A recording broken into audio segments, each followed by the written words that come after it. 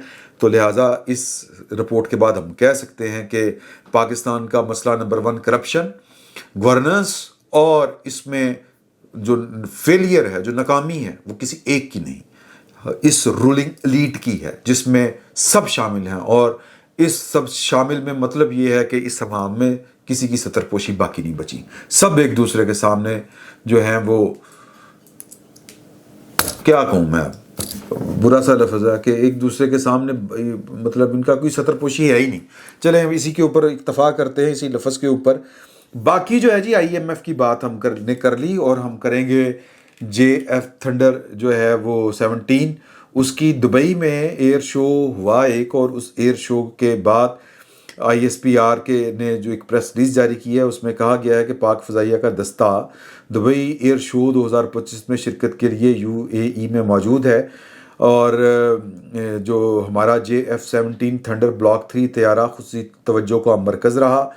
ISPR کے مطابق مارکہ حق میں کارکردگی نے JF تھنڈر کو قابل اعتماد لڑاکا طیارے کے طور پر نمایاں کیا اور مختلف ممالک نے JF تھنڈر 17 میں دلچسپی کا اظہار کیا. ISPR کے مطابق ایک دوست ملک کے ساتھ JF-17 تھنڈر کی خریداری سے متعلق MOU پر بھی دستخط ہوئے ہیں. MOU پر دستخط پاکستان کے بڑھتے ہوئے دفاعی اور صنعتی تعاون میں ایک نمایاں سنگ میل ہے. ISPR کا کہنا ہے کہ یہ معاہدہ طیارے کی عالمی مقبولیت پر مستقل بین الاقوامی اعتماد کا مظہر ہے. اچھا جی، اب دوسری جو خبریں آئی ہیں وہ تصاویر کے ساتھ آئی ہیں. وہ یہ ہے کہ جو وہاں پر ظاہر ہے کہ وہ ایئر شو ہے، وہاں پر دیگر ممالک کے بھی پویلین بنے ہوئے تھے. انہوں نے اپنے جو سامان حربی ہیں، جو فضائی اور دوسرے تیسرے، وہ لگائے ہوئے تھے، ان کو ڈسپلے کیا ہوا تھا. جس طرح پاکستان نے بھی اپنے طیاروں کو اور اپنا جو دیگر جو سامان ہے یا جو ہماری پروڈکشن ہے اس کو ہم نے وہاں پر اس کو نمائش کے لیے پیش کیا تھا. تو باقی ممالک بھی آئے ہوئے تھے. اسی طرح انڈین ایئر فورس بھی وہاں پر موجود تھی اور وہاں پر وہ اس کی پارٹیسپیٹ کر رہی ہے. اب اس پارٹیسپیشن میں ان کی جو خواتین آفیسرز ہیں یہ سامنے مجھے نظر آ رہی ہے, پروڈیوسر صاحب لا دینا, وہ جناب JF-17 تھنڈر کے سامنے کھلو گیا تصویر والے نے انجن ماڈلنگ ہو رہی. تو اس کا مطلب یہ ہے کہ پاکستان کا یہ جو طیارہ ہے, چونکہ اس نے مارکہ حق جو تھا اس میں بڑا بنیادی کردار ادا کیا تھا, اس نے رافیل کو گرایا تھا, اس کے اوپر لگے میزائلوں نے وہ PL-15 انہوں نے ٹھا کر کے ان کے ساتھ طیارے گرائے تھے.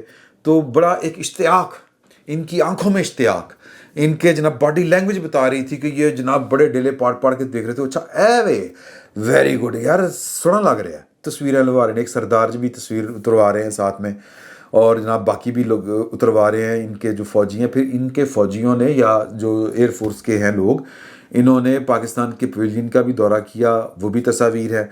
اور پاکستان کے جو ایئر فورس کے لوگ ہیں, اب یہ ایک پورا ایک ریفرنس ہے کہ چاہ پیو گے, ٹی از فنٹاسٹک ابھینندن والی. تو انہوں نے ہنس کے کہا نہیں چاہ نہیں پیڑی بس پانی ٹھیک ہے. تو پھر وہ پاکستانیوں صحافیوں نے پوچھا کہ جناب بیٹی ہم اب کیوں جاگی ہیں؟ انہوں نے کہا یار مہمان آئے ہیں, چاہ پوچھنی تو بنتی ہے. اب وہ جب چاہ پوچھنی بنتی ہے, چائے پوچھنی, اگر آپ کو یاد ہو تو مئی کے دنوں میں جب جنگ والے حالات تھے تو انگلینڈ میں پاکستان کے سفارت خانے کے باہر یہ انڈین پہنچ رہے تھے, اللہ مظاہرے کر رہے تھے کہ پہلگام دہشت گردی کر دی. اندر سے ہمارا ایک جو ہے وہ فارن آفس کا بندہ, وہ کونسلیٹ آفس میں کام کرنے والا, وہ چائے پکڑ کے کپ پکڑ کے آ جاتا تھا.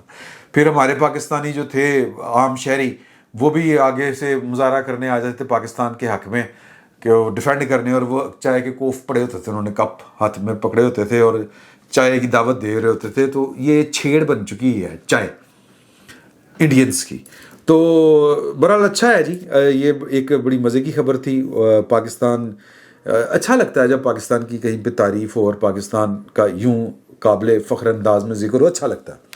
اچھا جی, اب کچھ کام اچھے نہیں لگتے. جس طرح JF-17 تھنڈر اچھا لگ رہا ہے, اسی طرح 27ویں ترمیم ہمارے کچھ ججوں کو بہت بری لگ رہی ہے, کچھ تو کار چلے گئے ہیں. لیکن کچھ انقلابی جو ہیں ان کو کرپشن کہہ رہا ہوں کہ پینشن جو ہے بہت عزیز ہے. تو لہٰذا انہوں نے 5 سال جب تک ان کے پورے نہیں ہوتے, انہوں نے ٹائم ٹپانے کے لیے انہوں نے جناب 27ویں یعنی ترمیم کو چیلنج کرنے کا فیصلہ کر لیا. لیکن یہ کیا اتنے پلو ہیں کہ 27ویں یعنی ترمیم کو سپریم کورٹ میں جا کے چیلنج کریں گے؟ وہ سن ہی نہیں سکتی سپریم کورٹ. وہ تو آئینی بینچ, آئینی عدالت علیحدہ سے بن گئی ہے, وہاں پہ جائیں. اس آئینی عدالت کو یہ مانتے نہیں ہیں. اب سپریم کورٹ مطلب میں نہیں جانا, مینوں نہیں پتا, یہ طرز عمل ہے, ٹائم گین کرنے کی کوشش ہے. یہ جج جو ہیں 4, ان میں جناب جج نمبر 1 جسٹس محسن اختر کیانی صاحب, جسٹس بابر ستار صاحب, جسٹس سمن رفت امتیاز صاحبہ اور جسٹس سردار اعجاز اسحاق صاحب, انہوں نے چیلنج کیا ہے 27ویں یعنی ترمیم کو کہ اس کو اسلامی تعلیمات کے منافی قرار دے کے ختم کر دیا جائے, صوبوں کی مشاورت کے بغیر ترمیمی آئینی ڈھانچہ, وہ بلا بلا بلا بلا بلا سب کچھ پلو ہے.